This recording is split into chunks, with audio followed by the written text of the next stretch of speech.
وَآتُوا النِّسَاءَ صَدُقَاتِهِنَّ نِحْلَةً، دے دو عورتوں کو مہر ان کے پورے صدقات، صداق مہر کو کہتے ہیں صداق، اور صدقات اس کی جمع ہے۔ دے دو عورتوں کو مہر، یعنی مہر واجب الادا ہے۔ بعض احادیث میں ہے جس نے مہر ادا نہیں کیا اور وہ مر گیا، یلقى اللہ آہرا، خدا کے سامنے زانی کھڑا ہو۔ الفتح الربانی فی شرح المسند امام احمد بن الحسن الشیبانی، اس کتاب النکاح میں یہ حدیث نقل کر کے یہ شرح کی گئی ہے کہ جب طلب کیا گیا، ضرورت محسوس کی گئی اور پھر بھی نہیں دیا گیا یا دینے کا ارادہ ہی نہیں تھا، تو یہ بہت بری بات ہے۔ یا مہر معاف کرانے کے لیے بیوی کے قریب نہ جانا یا اور کوئی رکاوٹ ڈالنا قرآن کے خلاف ہے۔ دے دو عورتوں کو ان کے مہر پورے کے پورے۔ نہلہ، اور نہلہ کے معنی یہ بھی ہے خوش دلی سے۔ فَإِن طِبْنَ لَكُمْ عَنْ شَيْءٍ مِّنْهُ نَفْسًا، پس اگر خوشی سے دے عورتیں تم کو اس میں سے کچھ بھی، فَكُلُوهُ هَنِيًّا مَرِيًّا، پس کھاؤ اس کو رچتا پچتا، پس کھاؤ اس کو رچتا پچتا۔ وہ بابا کھانا جو لذیذ ہو، کھانے میں بڑا اچھا لگ رہا ہے۔ بہت سارے کھانے لذیذ ہوتے ہیں لیکن بعد میں تکلیف دیتے ہیں، تو مریئن زود ہضم، ہنیئن لذیذ، اور مریئن زود ہضم، وقت پر ہضم ہو جائے۔ شاہ عبد القادر کا ترجمہ ہے رچتا پچتا، کھاؤ اسے رچتا پچتا۔ رچتا جو شوق سے آدمی کھا، پچتا جو آرام سے وقت پر نکل جائے۔ اب اس نے کیا کیا ہے، اس نے گوشت پہلے کھا لیا اور وہ پورا پکا نہیں تھا، اور چاول بعد میں کھا لیے، وہ پکے ہوئے تھے۔ ویسے بھی چاول جلدی ہضم ہوتے ہیں، چاول ہضم ہو گئے وہ نکلنا چاہتے ہیں، گوشت ابھی ہضم نہیں ہوا ہے وہ نہیں نکلنا چاہتے۔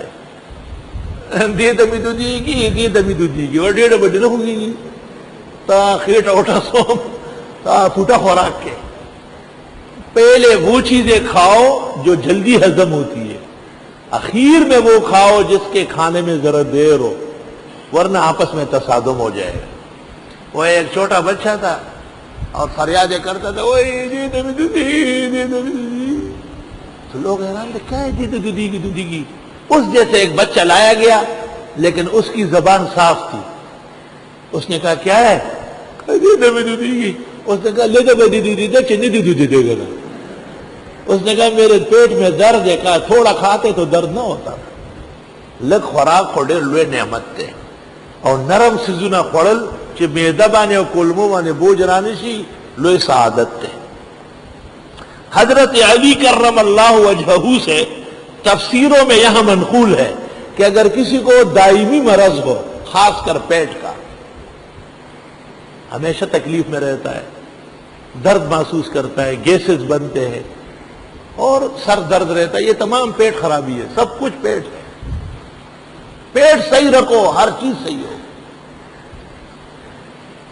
تو حضرت علی فرماتے ہیں کہ بیوی سے مہر کی رقم کے کچھ پیسے مانگے کہ آپ کا جو مہر بنتا ہے اور آپ کو دیا گیا ہے اس میں سے 100 روپے دے دے، ہدیہ دے دے، اس کا شہد لے، اور بارش کا پانی جو زمین تک نہیں پہنچا ہو، راستے میں جمع ہوا ہو، وہ اس میں ملا لے، اور 7 دن تک صبح صبح نہار منہ اس کا شربت پی لے، انشاءاللہ پیٹ کے تمام امراض کا علاج ہو جائے۔ اللہ فرماتے کہ یہ تینوں حدیث العہد بالرب ہے، خدا کے ہاں سے نئے نئے آئے ہوئے ہیں۔ حدیث العہد بالرب۔ وَلَا تُؤْتُوا السُّفَهَاءَ أَمْوَالَكُمْ، دینا نہیں نا تجربہ کاروں کو مال اپنا۔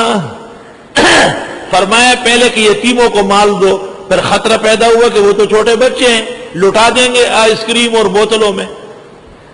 فرمایا التی، وہ مال جعل اللہ لکم قیاما، جس کے لیے اللہ نے تمہاری گزران رکھی ہے، تمہیں اس کا نگران بنایا، وارزقوہم فیہا، ان کو کھلاؤ اس میں سے، وکسوہم، پہناؤ، وقولوا لہم قولا معروفا، اور کہو ان کو بات اچھی۔ بیٹے آپ ہی کا ہے، آپ کے ابا جان نہیں ہے، ہماری ذمہ داری ہو گئی، بیٹے ہم تو آپ کے نوکر ہیں۔ مولانا سلیمان بنوری چھوٹے تھے، اعدادی دوم میں اول آئے تھے یا اول میں آئے تھے۔ استاد محترم مولانا مفتی احمد الرحمان نے ان کے اول آنے پر دعوت کی تھی سب علماء کی، ہم بھی موجود تھے۔ مفتی صاحب نے جب یہ کہا کہ یہ ادارہ اور سب کچھ انہی کا ہے، ہم تو اپنے حضرت اور شیخ حضرت بنوری کی عزت اور ناموس کے خادم ہیں اور چوکیدار ہیں، بس یہ کہنا ہی تو مفتی صاحب روئے، وہ روئے کہ میں نے کسی زندگی میں کسی کو ایسا روتے ہوا نہیں دیکھا، کیونکہ وہ سچے دل سے اور سچے منہ سے فرما رہے تھے۔ تو یتیموں کو تسلی دینا بہت ضروری ہے، وہ یہ محسوس نہ کرے کہ دیکھو ہمارے والد نہیں ہے تو سب کچھ انہوں نے چھین لیا۔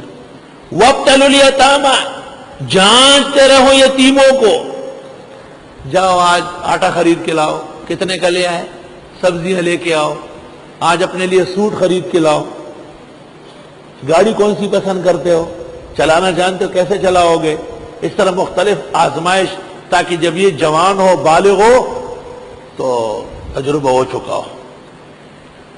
اور آزماتے رہو یتیموں کو، حتی اذا بلغ النکاح، یہاں تک کہ جب وہ بلوغ کی عمر کو پہنچے، اس عمر میں پہنچے کہ اب نکاح کا قابل ہے، تو فَإِنْ آنَسْتُم مِّنْهُمْ رُشْدًا، پس اگر تم نے محسوس کی اس کی عقل مندی، فَادْفَعُوا إِلَيْهِمْ أَمْوَالَهُمْ، دے دو ان کا مال ان کو، وَلَا تَأْكُلُوهَا، کھانا نہیں اسے، اسرافاً، ضرورت سے زیادہ، وَبِدَارًا، وقت سے پہلے، اَن يَكْبَرُوا، کہ کہیں ایسا نہ ہو کہ وہ بڑے ہو جائے، وَمَنْ كَانَ غَنِيًّا، جو کوئی غنی ہو، فَلْيَسْتَعْفِفْ، وہ بچ کے رہے، وَمَنْ كَانَ فَقِيرًا، جو خود تنگ دست ہو، فَلْيَأْكُلْ بِالْمَعْرُوفِ، نگرانی کی وجہ سے کھائے یتیم کے مال میں سے دستور کے مطابق۔ فَإِذَا دَفَعْتُمْ إِلَيْهِمْ أَمْوَالَهُمْ، جب ان کو مال دینے لگو، فَأَشْهِدُوا عَلَيْهِمْ، گواہ مقرر کرو، وَكَفَى بِاللَّهِ حَسِيبًا، اور کافی ہے اللہ حساب کرنے والے۔ اشارہ ہے کہ گواہ دھوکہ کر سکتے ہیں لیکن اللہ تو دیکھ رہا ہے۔ اللہ، اگر کوئی یتیم بالغ ہوا اور سمجھدار لائق بچہ ہے، ائمہ متفق ہے کہ دے دو اسے۔ یتیم بالغ ہوا لیکن شودہ ہے، بالکل بے عقل و نہ تجربہ کار ہے، ڈر ہے کہ جائیدادیں لٹا دے گا، تو امام ابو حنیفہ کہتے ہیں 25 سال کی عمر میں دینا پڑے گا، جیسا بھی ہو۔ امام شافعی کہتے ہیں نہیں 40 سال، تو عمر تو گزر گئی اس کی۔